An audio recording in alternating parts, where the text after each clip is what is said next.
menampilkan produk kerajinan fungsi hias dan fungsi pakai dengan berbagai kegunaan atau nilai fungsi. Seperti biasa, sebelum ke materi, kita akan lihat dulu peta materinya. Nah, di peta materi, di sini kita akan mempelajari kerajinan tekstil. Nah, tentu dalam mempelajari kerajinan tekstil, di sini kita akan mengetahui mengenai fungsi dan prinsip kerajinan tekstil, kemudian jenis dan karakteristik kerajinan tekstil, dan yang terakhir yaitu proses produksi kerajinan tekstil. Baik, kalau gitu langsung saja ke materinya. Yang pertama yaitu ada fungsi dan prinsip kerajinan tekstil. Nah, untuk fungsi kerajinan tekstil ada 4. Yang pertama yaitu fungsi hias. Jadi kerajinan yang dibuat semata-mata sebagai hiasan pada suatu benda atau sebagai pajangan suatu ruang dan tidak memiliki makna tertentu selain menghias. Contohnya yaitu hiasan dinding. Kemudian fungsi yang kedua yaitu fungsi benda pakai. Jadi kerajinan yang dibuat berdasarkan tujuan untuk digunakan sebagai kebutuhan sehari-hari. Contohnya yaitu busana, tas, dan aksesoris. Selanjutnya fungsi yang ketiga yaitu fungsi kelengkapan ritual. Jadi kerajinan yang mengandung simbol-simbol tertentu dan berfungsi sebagai benda magis berkaitan dengan kepercayaan dan spiritual. Contohnya ulos. Jadi ulos ini kain tenun yang dikenakan saat upacara pernikahan, pemakaman, dan pesta adat lainnya. Kemudian yang terakhir yaitu fungsi simbolik. Jadi kerajinan tekstil tradisional selain sebagai hiasan juga berfungsi melambangkan hal tertentu yang berhubungan dengan nilai spiritual. Contohnya tapestri, tenun, dan batik yang dibuat dengan motif simbolik. Nah, selain itu, kerajinan tekstil yang bertujuan sebagai fungsi hias dan fungsi pakai sama-sama memiliki nilai ekonomis. Kerajinan itu sendiri dapat menambah nilai jual suatu produk. Dan di bawah ini ditampilkan gambaran produk kerajinan tekstil yang membedakan antara kerajinan fungsi penghias dan kerajinan fungsi benda pakai. Nah, adapun prinsip kerajinan fungsi hias dan fungsi pakai, di antaranya yang pertama yaitu keunikan bahan kerajinan. Yang kedua, keterampilan tangan. Yang ketiga, unsur estetik. Dan yang keempat, unsur hiasan atau ornamen. Baik, kalau gitu kita bahas satu persatu. Yang pertama, keunikan bahan kerajinan. Karena sumber daya alam Indonesia tersedia sangat berlimpah, maka seorang pengrajin dapat memanfaatkan sumber daya alam tersebut sebagai bahan dasar kerajinan. Contohnya laut. Sumber daya alam yang dihasilkan laut berupa bebatuan, cangkang kerang, sisik ikan, tulang ikan, dan tumbuhan laut. Sedangkan darat memiliki kekayaan alam, diantaranya yaitu kayu, logam, bebatuan, tanah liat, tumbuhan atau serat, dan masih banyak lagi. Nah, bahan dasar yang digunakan sebagai kerajinan dapat berasal dari bahan alam, bahan buatan, bahan limbah organik, dan bahan limbah anorganik. Semua bahan dapat diperoleh dari alam maupun diolah sendiri, bahkan hingga memanfaatkan bahan limbah yang ada di lingkungan sekitar. Tentu, seorang pengrajin hanya memerlukan kreativitas dan ketekunan untuk dapat menciptakan sebuah produk kerajinan yang dapat dinikmati banyak orang dan bernilai jual. Indonesia yang memiliki kekayaan alam yang beraneka ragam memberi inspirasi bagi pengrajin Indonesia untuk memanfaatkan bahan alam sebagai media atau bahan berkreasi.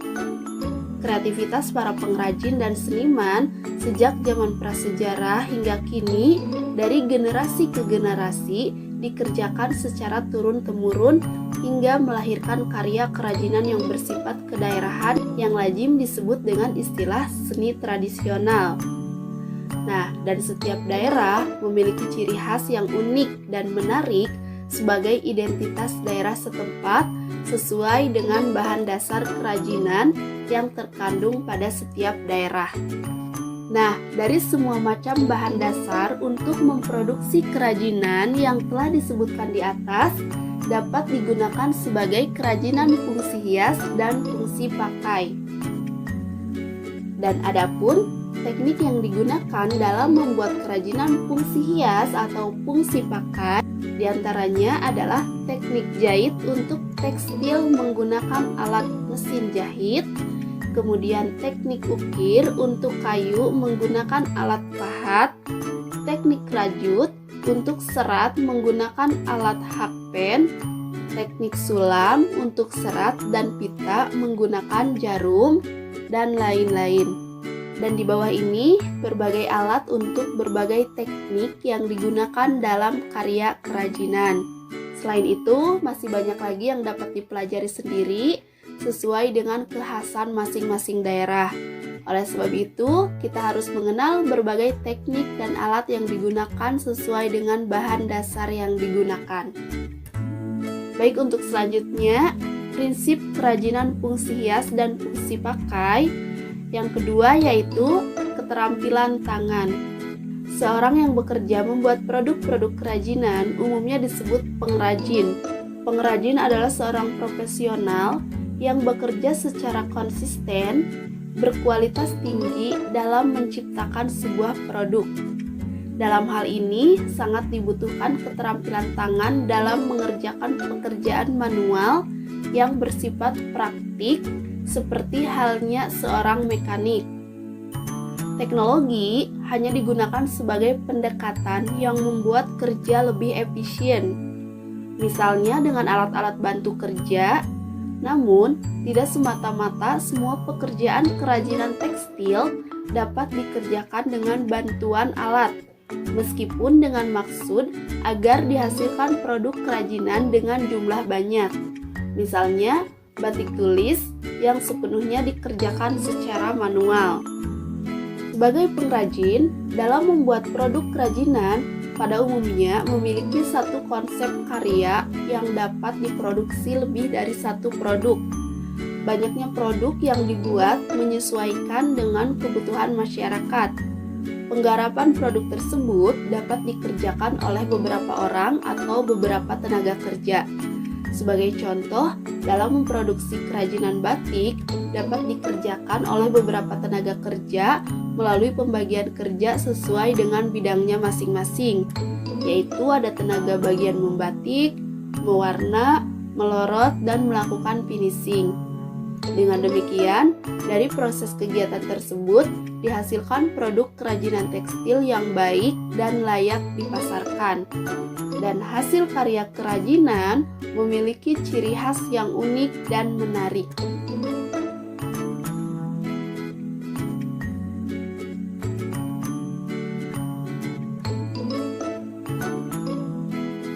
Dan untuk selanjutnya, prinsip kerajinan fungsi hias dan fungsi pakai yang ketiga yaitu unsur estetik.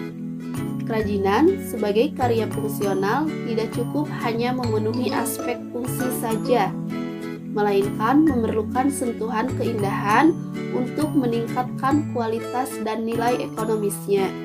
Nilai estetik dalam karya kerajinan fungsi hias dan fungsi pakai dilihat dari aspek bentuk, warna ragam hias, dan komposisi.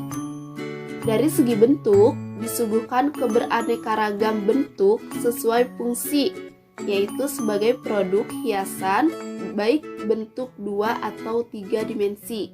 Produk kerajinan tapestri dibentuk berdasarkan pada proporsi, komposisi, keseimbangan dan kesatuan, irama, serta pusat perhatian, sehingga dihasilkan produk kerajinan yang harmonis. Adapun fungsi warna sebagai penunjang keindahan dan juga sebagai perlambangan. Dan adanya unsur estetik pada karya kerajinan dapat meningkatkan citra produk kerajinan tersebut.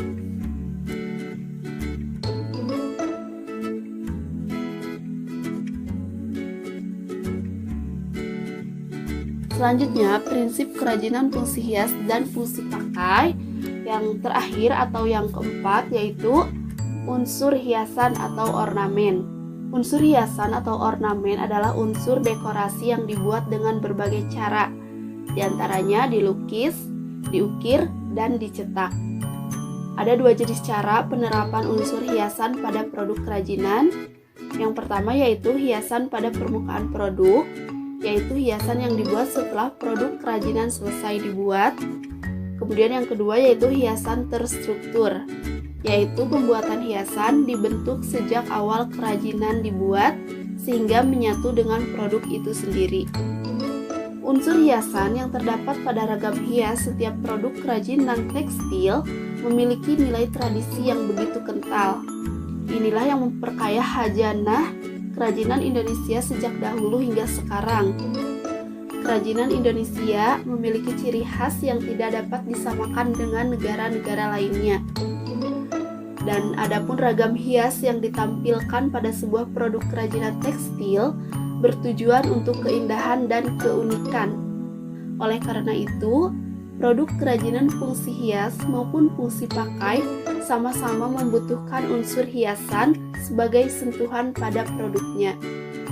Untuk kerajinan fungsi hias maupun fungsi pakai, makna keberadaan ragam hias pada produk sama-sama untuk mendekorasi sebuah benda agar lebih terlihat artistik. Nah, kita perlu mengetahui juga apa sih ragam hias. Jadi, ragam hias ini merupakan identitas suatu daerah yang memiliki keunikan dan karakteristik yang berbeda dari daerah satu dengan lainnya. Ragam hias daerah diaplikasikan pada bermacam-macam benda, seperti kain, ukiran pada rumah, dan perabotan rumah tangga, senjata tradisional, alat musik tradisional, busana daerah, serta aksesoris dan perhiasan.